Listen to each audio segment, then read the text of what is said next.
Hello, everyone. This is Nanette Kennedy with Humanities Team and the Evolution Revolution. And we are reading The New Revelations, A Conversation with God by Neale Donald Walsch. And we are on page 160, chapter 15.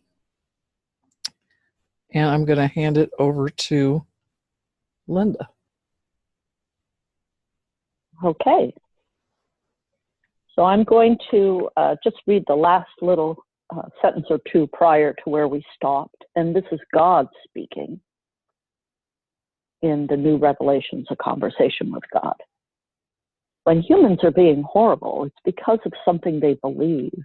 Ask them, therefore, even in the midst of the horror, ask them, what hurts you so much that you feel you have to hurt me to heal it?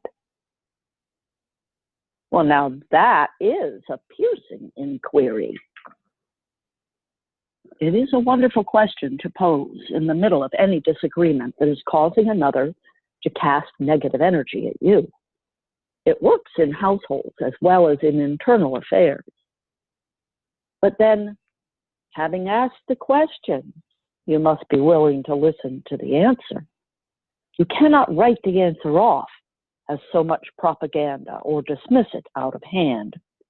You cannot ignore it or belittle it or devalue it because you disagree with it. And of course you will disagree with it, or no one would be fighting with you. It's helpful to understand that when someone is fighting with you, they are actually usually fighting for your attention.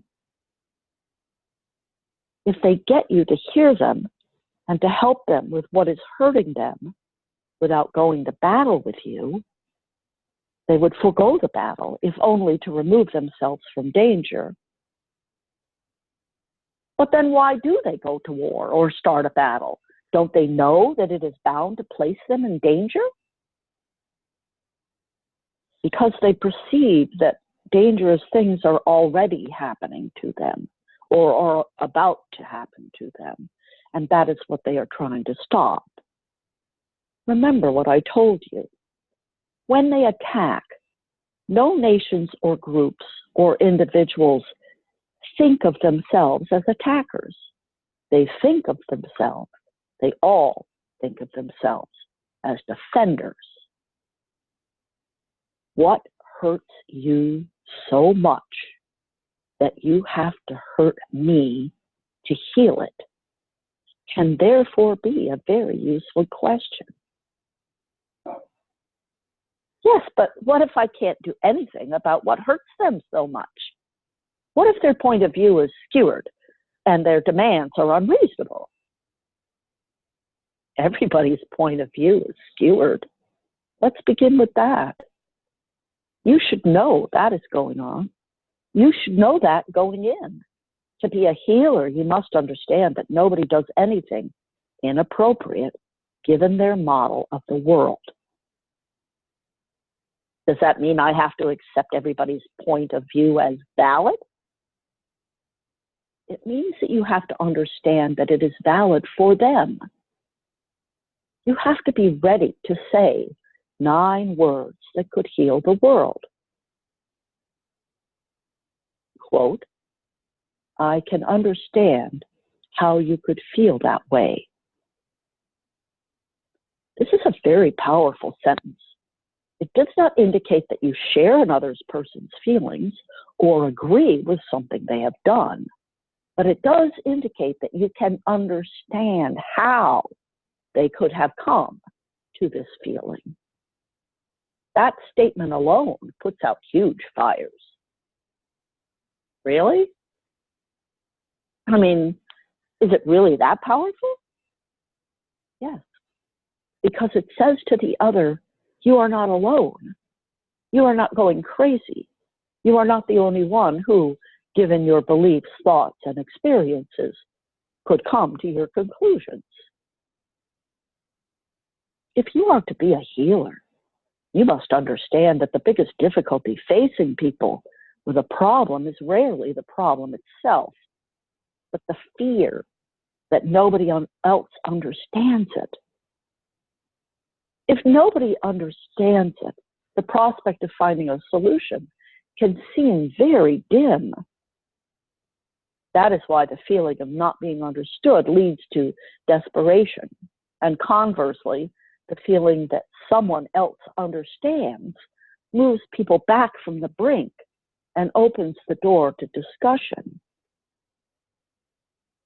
That's still a mighty tall order. If someone is dropping bombs on you or poisoning your water or conducting biological warfare on your nation, or for that matter, screaming in your face in the kitchen, it's pretty hard to say, I can understand how you could feel this way. If you don't say it, or at least ask, what hurts you so bad that you feel you have to hurt me to heal it, you will never end the violence. You may interrupt it, you may postpone it, but you will never end it. This is because, I repeat, all attack is seen by the attacker as a defense. Understanding this is the basis of all healing.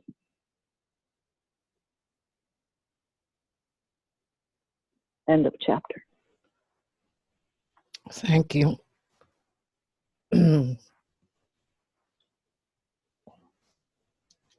I don't know if anybody's ever seen Neil live where he says that sentence, I don't understand what hurts you so bad that you feel you have to hurt me to heal it. He says it in such a way where he gets softer with his voice, and you can hear a pin drop because it grabs the other person's attention. And whereas yelling doesn't, it puts the other person on the defensive. Anyway, over.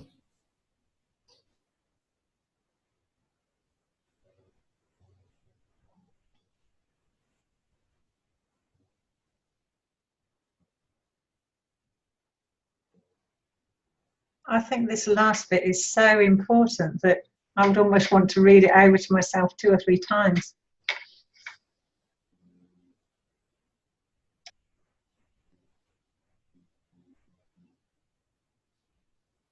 And I think it's a good thing to teach our children too. You know, when they're frustrated or upset about something, what hurts you so bad that you feel you have to hurt me to heal it. It's also something that's going to make them stop and think, or anybody, not just children.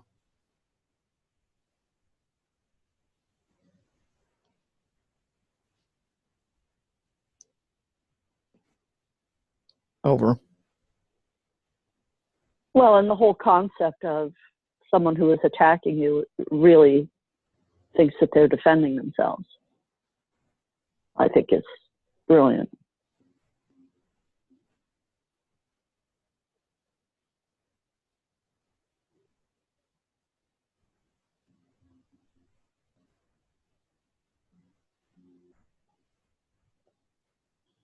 I think it's very good also because it clarifies a lot of things that has happened in my life in different situations, and you can understand that it's not actually they are hurt, and it's more that they are hurt more than whatever has happened. You never know what can hurt them. It can be something I did that I found was very good, and they take it in another way. It hurt them, and so they attack. I've seen it. I think it's a very good way of looking at it, also to my grandchildren when I see them with their parents. So, very good. Thank you.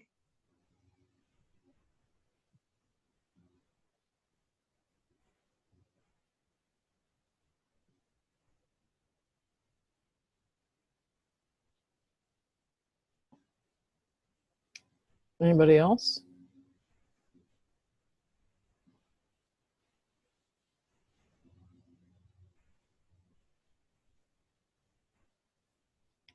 Well, should we continue to read?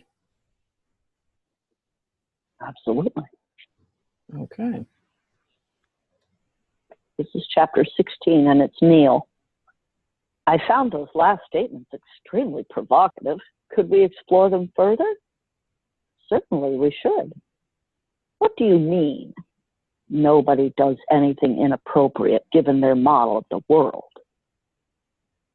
I mean, no one ever sees their actions as wrong. But some people's actions are wrong, whether they see them that way or not.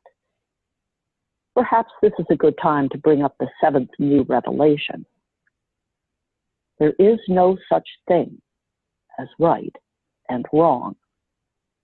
There is only what works and what does not work, depending upon what it is you seek to be, do, or have. How can you say that? How can you say that? There's no such thing as right and wrong. Because it's true. Right and wrong are figments of your imagination. They are judgments you are making, labels that you are creating as you go along. They are values that you are deciding upon, depending on what it is that you want, individually and as a society. When what you want changes, what you decide to call right and wrong changes. Your own history proves this. Nonsense. The basics don't change. They don't? No. Give me an example of a basic value that doesn't change. Okay, killing. Thou shalt not kill doesn't change. That's a basic human value. Unless what you want is to win a war. Oh, no fair. That's self-defense. We have a right to defend ourselves. Well, not all wars are wars of self-defense. Your planet has known such things as wars of aggression. Yes, but let's not talk about them. That just complicates things. I see. Our country never aggresses upon anyone. The only wars that we ever fight are wars of self-defense. Your country only fights wars of self-defense? That's right. Of course it's right. And what does that mean? It means that you've just proven what I've said before. There is not a country, and there is not a group of people on Earth that imagines itself to be the aggressor. Everyone enters into war, does so saying that they are defending something. Do you see this now? I'm making a repeated point of this because it's something you need to look at very closely. On your planet, there are no attackers, only defenders. You achieve this interesting paradox by simply calling all attack a defense. In this way, you are able to change your basic values from moment to moment as it suits you without seeming to change them at all. You get to kill people with impunity to obtain what you want by simply saying that you have no choice. You had to defend yourself. All attackers see their actions in this way. Indeed, you have seen your own attacks on others exactly this way. Not just in war, but in every situation of conflict in your life, from battlefields to bedrooms, command centers to boardrooms. Nobody attacks, everybody defends.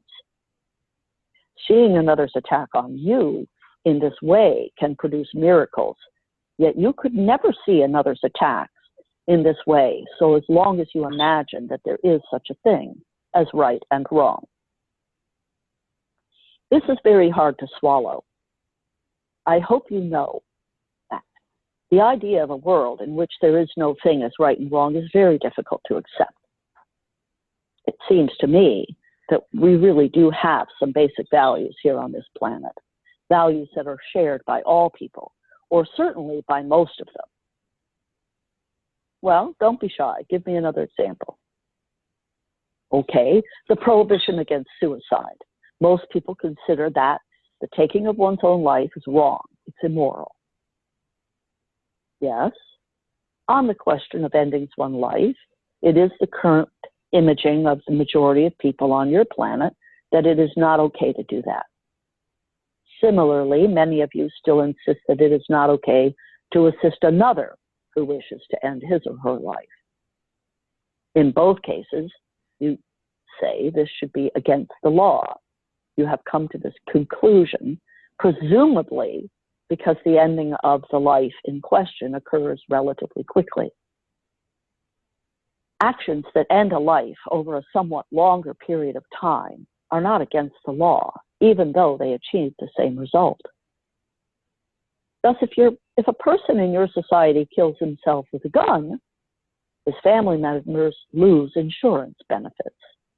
If he does so with cigarettes, they do not. If your doctor assists you in your suicide, it's called manslaughter. While if a tobacco company does so, it's called commerce. With you, it seems merely a question of time. The legality of self-destruction, the rightness or the wrongness of it, seems to have much to do with how quickly the deed is done, as well as who is doing it. The faster the death, the more wrong it seems to be. The slower the death, the more it slips into okayness. Interestingly, this is the exact opposite of what truly humane society would conclude. By any reasonable definition of what you would call humane, the shorter the death, the better. Yet your society punishes those who would seek to do the humane thing and rewards those who would do the insane. It is insane to think that endless suffering is what God requires, and that a quick, humane ending to the suffering is wrong.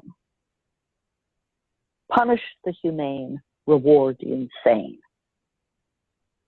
This is the motto that only a society of beings with limited understanding could embrace. So you poison your system by inhaling carcinogens. You poison your system by eating food treated with chemicals that over the long run kill you. And you poison your system by breathing air that you have continually polluted. You poison your system in 100 different ways over 1,000 different moments. And you do this knowing these substances are not good for you. But because it takes a longer time for them to kill you, you commit suicide with impunity. And that's from Conversations with God, Book 3. All right, what about stealing? It's a basic human value that we don't take from another that which is not ours. Unless you think that another has no right to it, and you do. That's not fair. If someone else has no right to something and we do, then precisely because it is not theirs but ours, we have a right to take it away from them. Of course you do. According to your values, this is true. Particularly your value called ownership, which we shall discuss later. Yet that is precisely my point. You are doing nothing here but proving my point. My point is that your values change as your perceptions change. They change as your desires change, as the things you want change. If you want something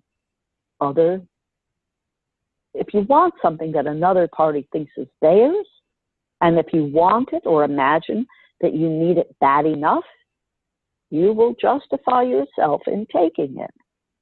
Believe me, you have done this. You have done exactly this. Values are a movable feast. You cannot think of a single basic human value that has not been temporarily set aside, altered, or completely abandoned at one time or another by human beings who have simply changed their minds about what it is they wanted to do, be, or have in a particular moment. If you think, therefore, that there is such a thing as absolute right and absolute wrong, you are deluding yourself. You mean we're wrong? That's very clever, and it points up a major problem with your word wrong. It has for centuries been used in at least two different ways, to mean that which is mistaken and to mean that which is immoral. An action that is called mistaken is an action that does not produce a desired or predicted outcome. An action that is called immoral is an action that violates some life code or larger law that has that a society has put into place, or that a society imagines its deity to have put into place. The difficulty with morals, as I have just pointed out, is that they change from time to time and place to place, depending upon what it is a society or its members are trying to accomplish. Morality is therefore extremely subjective. The difficulty with mistakes is that in religious societies or contexts that they are often equated with moral failure rather than simply operational failure. This makes it not merely inconvenient or unfortunate to have made a mistake, but sinful. In certain religious or morality-based cultures, normal human error can be considered an offense against God, punishable by severe and disproportionate sanctions or suffering. We have already looked at some examples of this. Here are more. He that curseth his father or his mother shall be put to death. A blasphemer should be stoned to death. A woman who fails to wear covering over her entire body may be whipped and beaten. A person who steals shall have his hand cut off. Those who do not agree with such stringent, inflexible standards, to say nothing of the disproportionate responses required by them, are considered apostates and can be killed. This circumstance creates all the conditions for large-scale conflict and war, for now an attack may be justified as a defense of the faith, an act authorized and indeed required by God. Well, that's exactly what's been happening on our planet. You've hit the nail right on the head. That's what's been going on in this world in these days and times. It has been going on for centuries, indeed for millennia. That is why the seventh new revelation is so important, for it creates a context that separates mistake from morality, removing God from the picture. Do you really think I ever cared whether you ate meat on Fridays or wore a head-to-toe body covering because you were female or stood on the appropriate side of the Wailing Wall? I heard not long ago that some women attempted to stand with the men on the men's side of the Wailing Wall, one of the most sacred sites in all of Judaism. They wanted to make a point that it is time to end this infantile separation of women from the men because of a thought that women are unworthy or because of their menses are somehow unclean.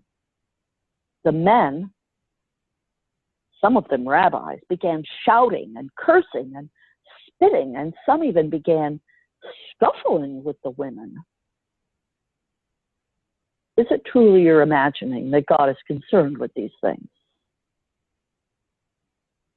It does seem rather petty, even in the name of sacred tradition.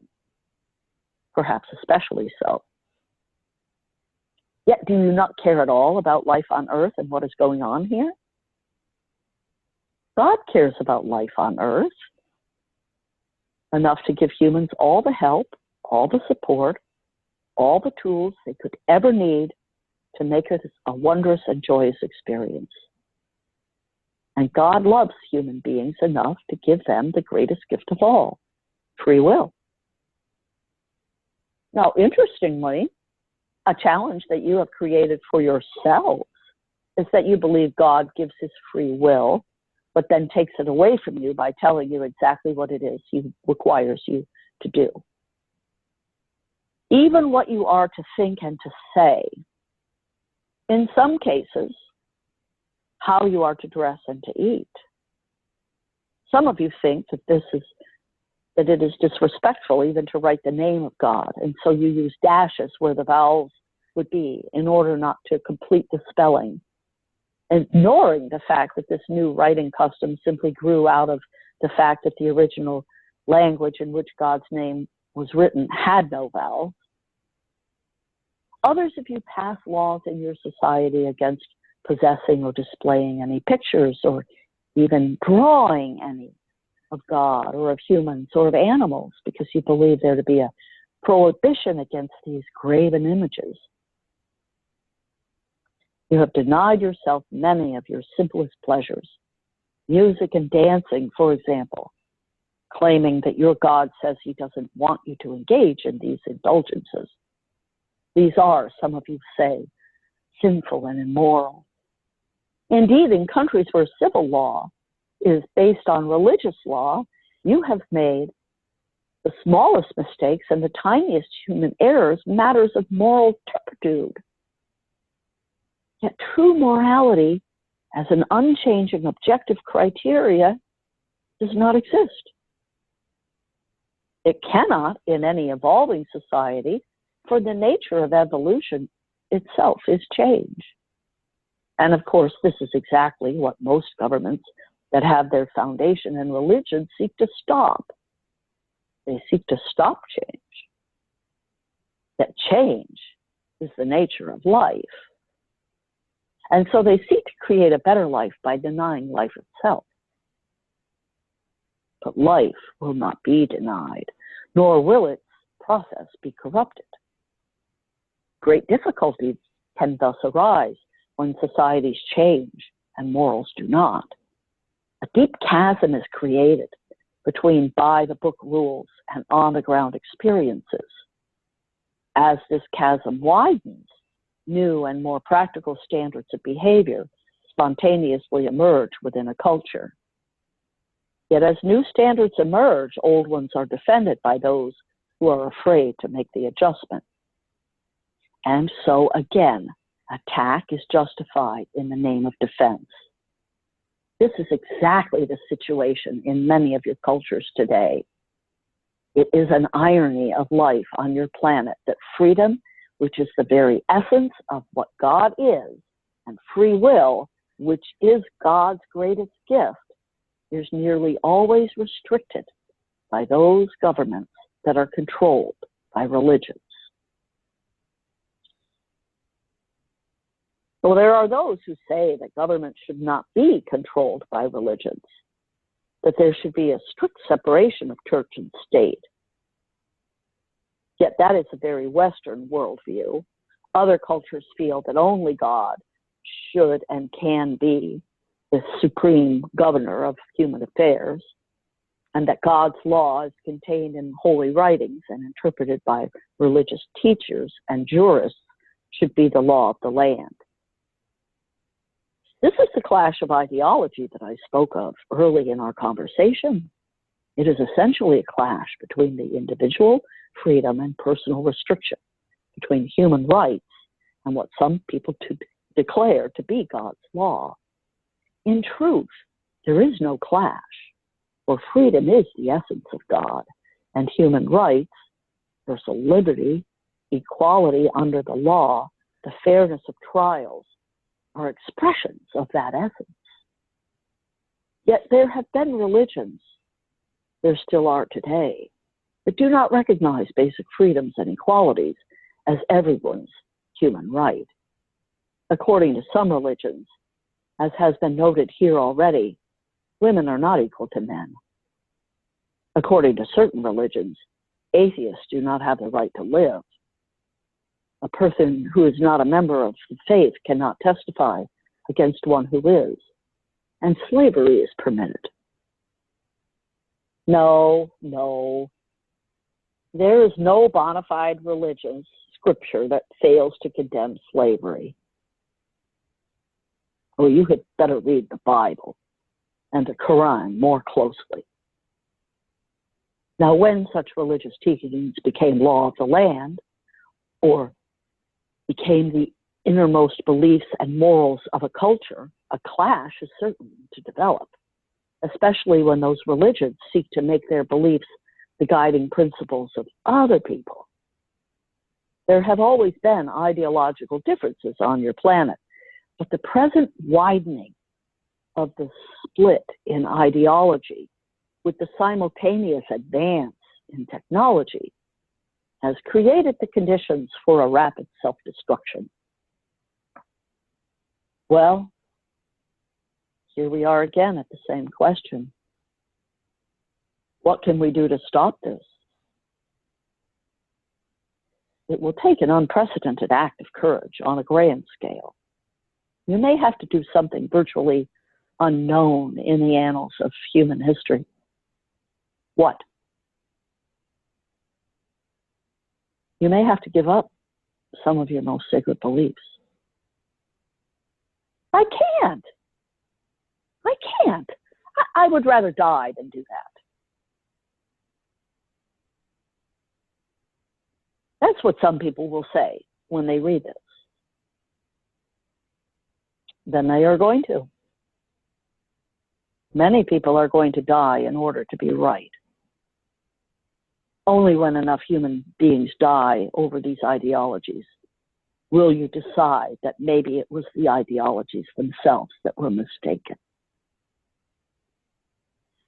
You, your life and your experience will cause you to change your mind at last about what is right and what is wrong, and about what works and about what doesn't work. Well, here we go.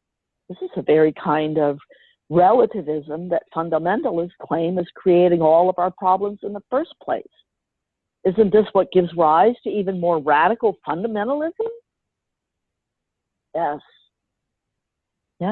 Afraid of losing a way of life, unable to cope with rapid and endless change, having no new theological thoughts or ideas or spiritual models offered to them in centuries, some people know no other way to move forward than to go backward. These people insist on returning to a narrow and literal interpretation of their particular sacred scripture, and upon adherence to the fundamentals of their religious traditions, even if some of those ancient fundamental teachings and requirements make no sense at all in present day circumstances. This creates a clash with those who see clearly that present day situations cannot be addressed or resolved by such ancient interpretations. Yet people who wish to remain true to their innermost beliefs feel that it is these beliefs that are being attacked, and these they will defend to death. What then is the solution? The world must create a new spirituality, not something to completely replace the old, but something to refresh it, not something to reduce the old, but something to expand it, not something to subvert the old, but something to support the best of it. Human spirituality is in need of refreshment. It is now time to present the world with new theological thoughts and ideas, a new spiritual model. The world must have something new to hold on to if it is to release its grip on the old. If you were in the middle of a raging stream, would you let go of a log? No. Build, therefore, a bridge.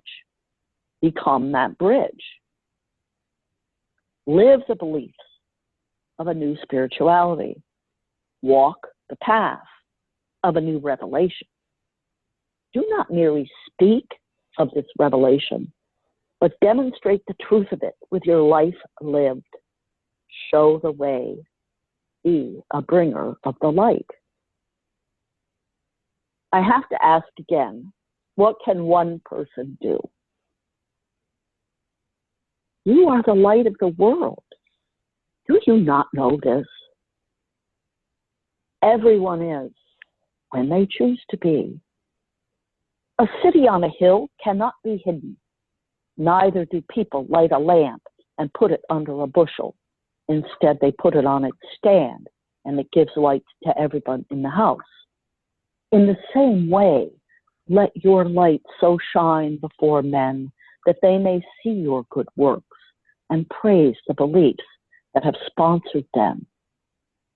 By this means, you can help others span the chasm between yesterday and tomorrow and close the gap between the comfort of tradition and the necessity of innovation.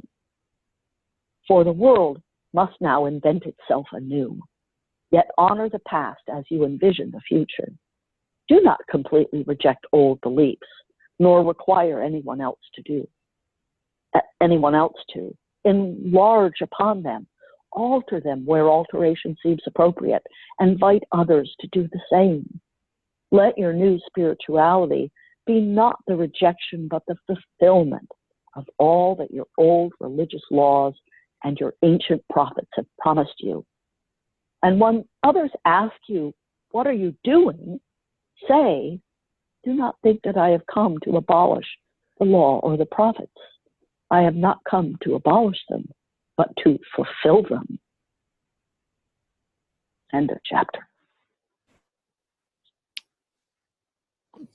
That was a really good chapter. Anybody would like to start a conversation?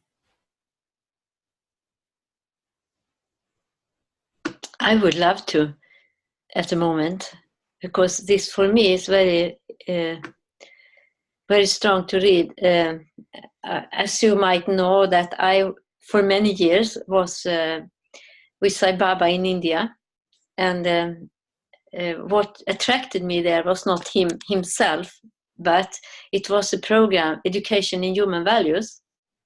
And I even was running a school in Sweden for children for many years. I started with that program in the school where all religions were welcome, where they found the fundamental of every religion. And it is exactly this. It was for me, even if I am not at all in that organization today because of what happened later, but that program, it's still a lot of schools in England that is running that program in schools. And just, it is a message similar to this. And I feel so acknowledged because I've been wrong done, because the founder of this program, if it is the founder, I don't know, had this problem of being a pedophile. It all crashed.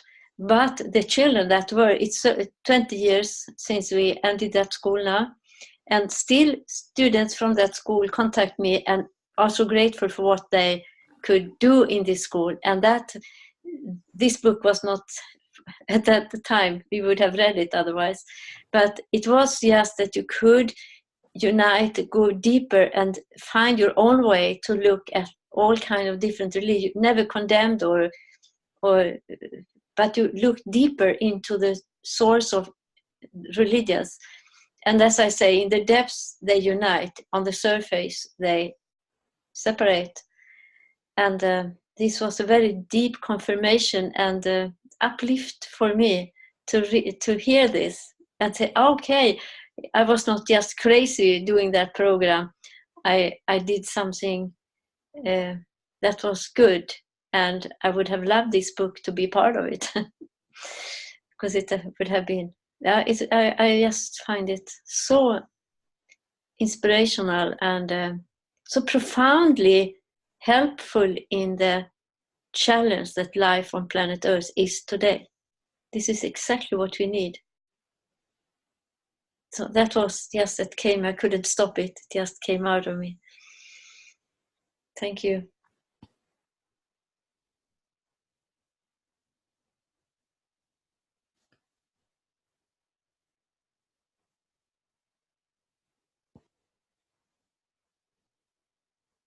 Anybody else?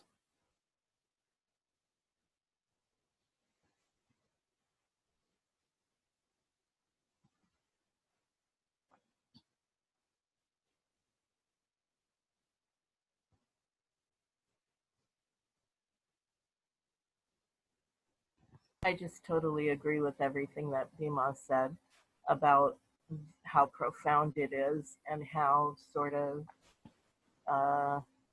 life-changing and potentially world-changing this perspective is. Thank you.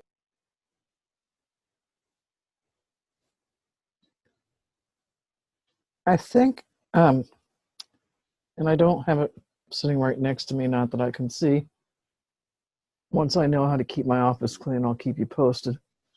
But there's a book, and I believe it's called Angela's Ashes. And it talks about, it's this life of a young boy, young man, who was raised in the Catholic Church. And on the day of his first Holy Communion,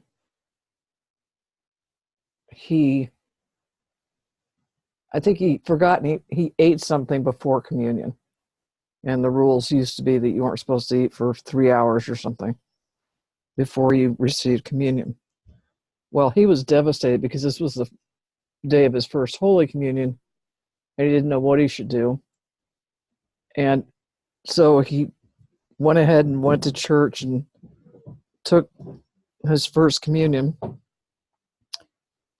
And then he got sick to his stomach and threw up the breakfast that his grandmother had prepared.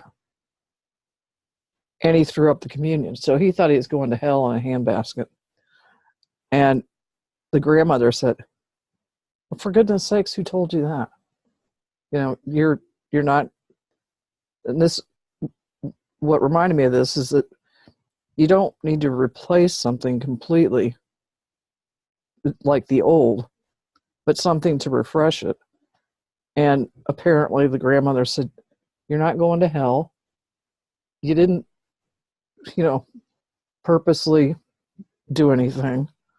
And you just need to remember that God's not judging you for having thrown up your first Holy Communion or your breakfast that your grandmother made.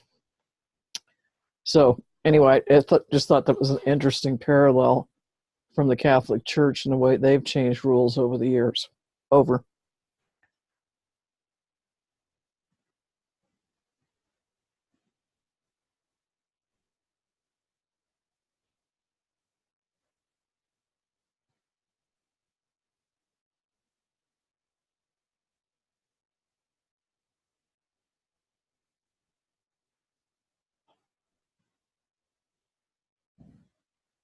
I will have, okay. Go ahead. I just wanted to add something, that to read this and be together here is actually a very deep challenge in one way. It's an invitation to be part of a change that seems almost impossible, but I feel it every day. I can feel guilt in my heart that I can connect deep within and not everyone can. And are taking all the suffering that human beings are going through everywhere in different ways, because everyone is longing for something deeper than normal life. Even if you are doing and are busy, but there is deep longing. And this is what we are informed about and invited to be. And that is a challenge. But if we can join and be connected, we are not alone, because it's a very lonely journey in a way. But here it is, I feel so grateful just now to be with you, because this is what is hinting, like going into me every day nowadays, especially in my age also, 73. I'm not young anymore, but it's reminding me every day. It's coming to me, how to do it. Can I stay on this planet? But here it is like coming into a kind of home where we can unite in this field that is explained so profoundly in this book and this chapter that we read. That was just I just felt in my heart that I needed to share that. I'm so grateful that you are here, that I have come across this place and can be with you. And we're grateful for you. Thank you. Shabana? I find that in Canada, all the churches are being sold. They're being whatever, you know, they're being made, they're no longer holy. Like they're having ceremonies to make them no longer holy so they can become condominiums and community centers and things like that.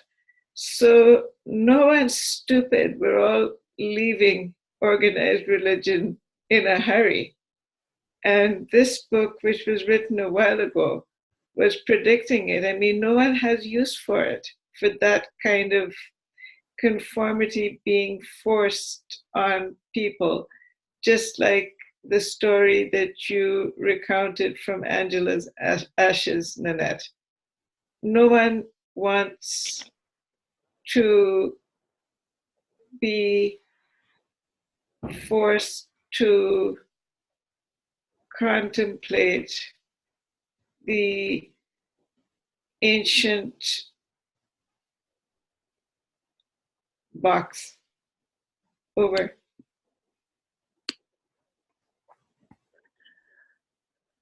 I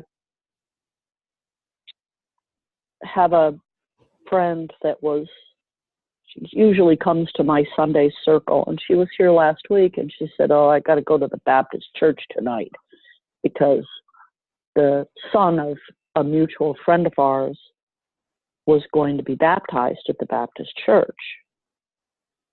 And she was having mixed feelings about it because she really wanted to support this young man in his quest for, you know, religion and spirituality, whatever. And at the same time, this particular Baptist church teaches people that gay people are evil. And so this kid, she picked him up the other day after, it was before the baptism event, she picked him up in the car, and they're driving home, and there's a group that's formed in this town called Seward Pride, and it's all the, you know, trans, gay, and come to find out, a lot of them would really prefer to be called queer, which I was taught that was not a word to use, but now I guess it's come back into favor. But in any case, they were having a car wash, a fundraiser car wash. And as she drove by with this kid, he saw them and he said, "Oh, those people are evil." And it just is so disheartening to know that there are religions and churches that are teaching that kind of philosophy to people in this day and age. It's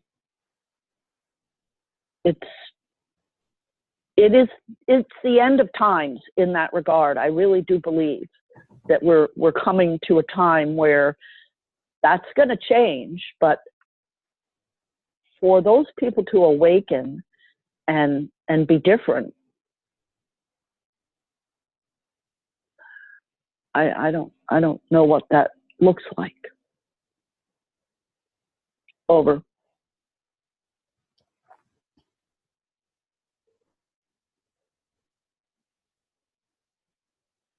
That's very sad. It's horribly sad. Here's the tough thing. Like, I know these people, right? I know them. I know who they are. They have stores here. And when you see them around town, they are seemingly nice people. I was blown away. I had no idea. I mean, I know Baptists have their stuff, right? But I had no idea that there was a church right here teaching that kind of hate. What does that mean, even? A church teaching hate? What the hell? Sorry. But don't be sorry, because I think it's a very good question. It's a complete contradiction. You know, you're pulling the stuff out of scripture or whatever that say, you know, be good, do good. And then in that same church, they're also instigating hate. And I don't get it. I just don't get it. Over. Yeah, I don't either. And to be so blatant, you know.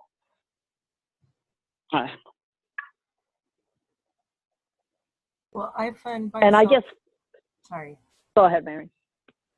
I was just going to say, I find myself wondering what the reaction of your friend was in that moment. If what I understand was she was the one driving the kid who said that the people are evil.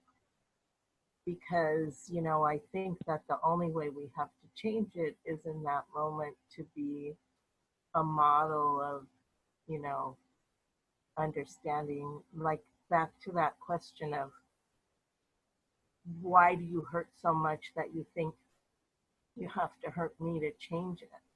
Like, why right. These people are evil?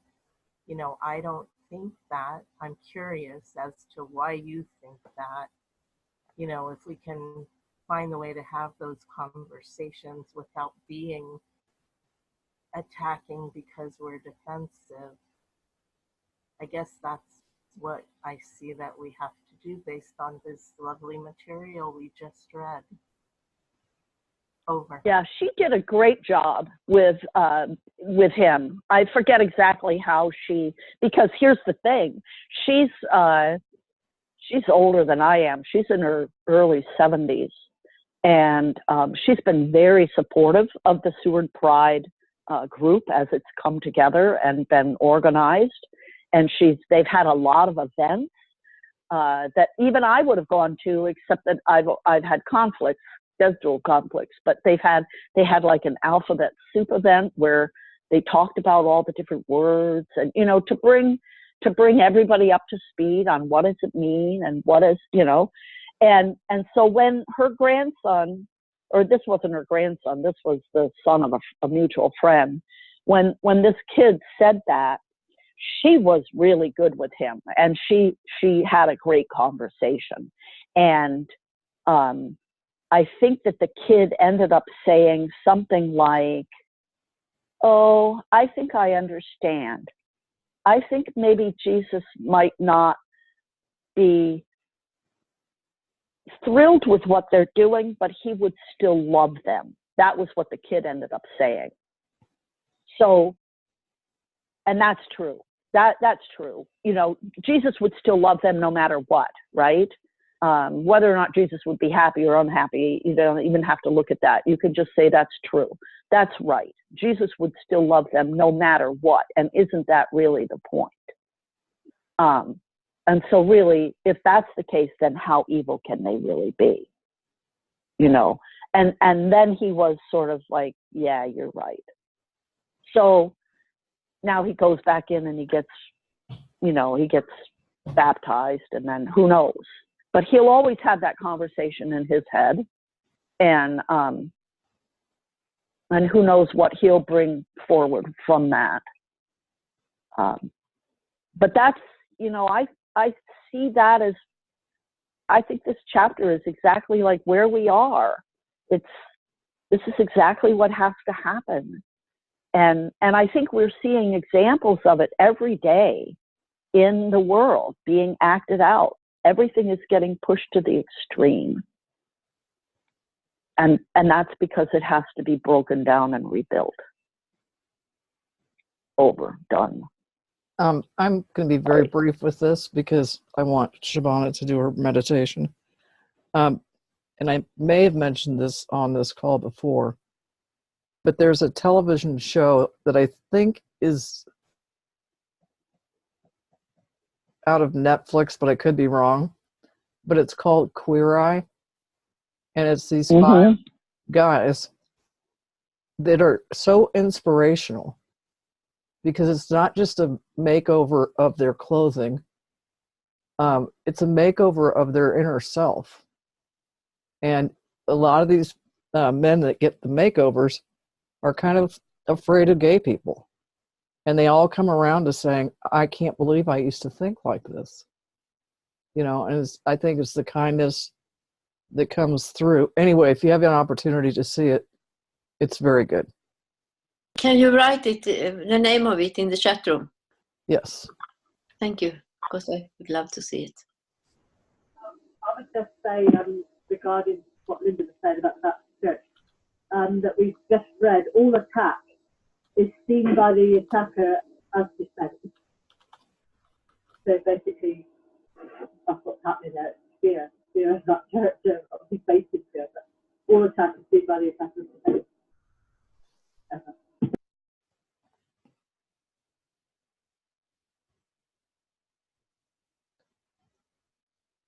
Well, this was great. Shabana, do you want to do the meditation?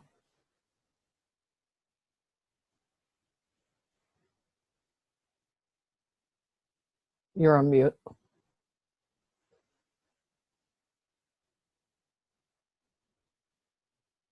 Lord God, each one of us needs a makeover.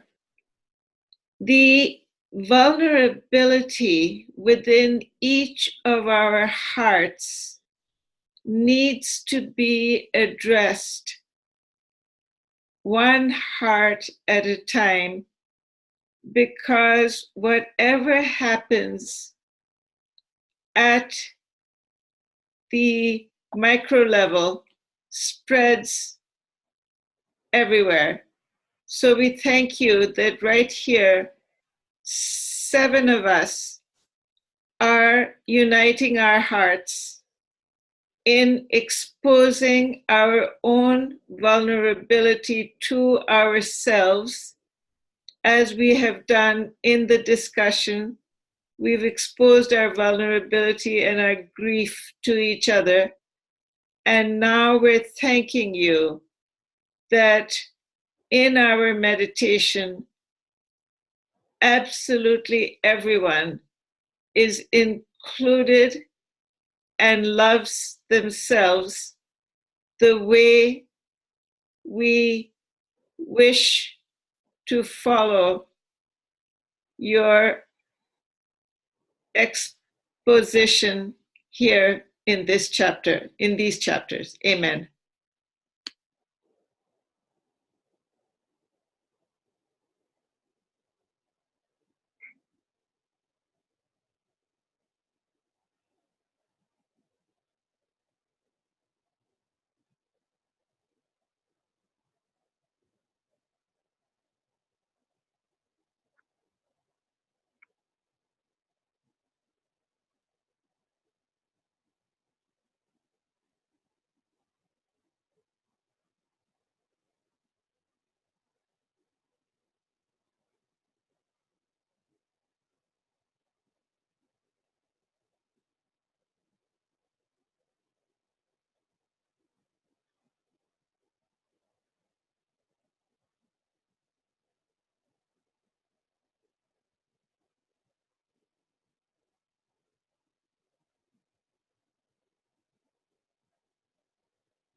My time has gone off.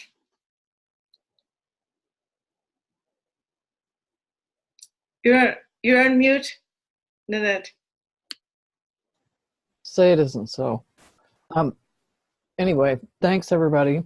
Thank you, Shabana, for doing the meditation. Thanks for everybody who contributed. Oh, thank you.